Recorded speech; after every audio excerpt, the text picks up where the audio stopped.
Hello and welcome back to today's video. My name is Jessica House, also known as a small business doula, and I am here to help small business owners like you become prime contractors with the federal government.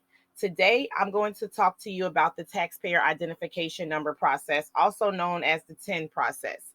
Now, to have an active registration in SAM.gov, you must first authorize the IRS to validate your taxpayer identification number, or also known as your taxpayer, your TIN. And this can be, like I mentioned in my previous video, like your EIN. It's basically the social security number for your business. It's also known as the employer identification number, and it's assigned to you when you go to apply for your EIN through the IRS website. That's the information you're going to use. The IRS is going to check the name and the TIN that you provide on your application. They're going to check that it matches the name and or the name control in the TIN that they have in their files. And they're going to use this information from the most current tax year reported. Without this authorization, your tax return information will remain confidential, and SAM.gov, the process will basically reject it or push it back as if they're unable to verify it. So this is the first step after you've submitted your application in SAM.gov for it to be processed. It's essential that your TIN and your taxpayer name, the combination that you provide on the application, that it matches exactly to the information that you have on your most recent IRS document.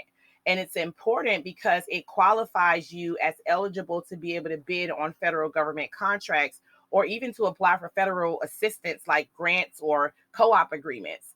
If they're not able to validate your information, then you won't be allowed to have an active registration in SAM.gov, and that won't be any good. So you want to make sure that whatever information that you have in the IRS, you make sure that you copy that same information to your application so that it could pass through the IRS validation process. It usually takes the IRS 2 to 5 business days to validate new and updated records before you can become active in SAM. But this is also a process that is automated. So it's not an actual person that is going into the IRS's system and verifying the information. It's actually a automated system basis where it's comparing apples to apples and oranges to oranges. Okay. So it's important to note that if you have applied for a new TIN, it takes about 5 weeks, guys, for the IRS to fully process it. So you shouldn't attempt to try to register in SAM.gov with a new TIN until at least 5 weeks from the date that you receive the letter from the IRS that it has passed. Okay, 5 weeks have passed.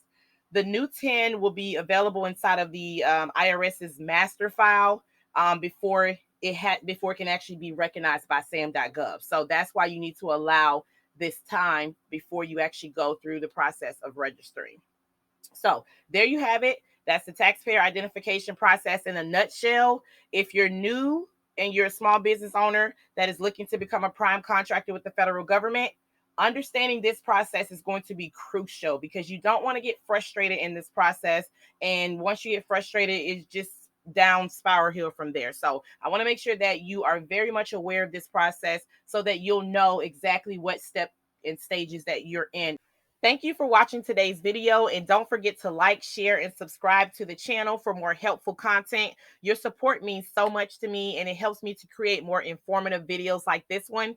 If you have any questions or comments, please drop them in the comment sections below, and I'll be sure to get back to you. Thanks again, and I'll see you in the next video.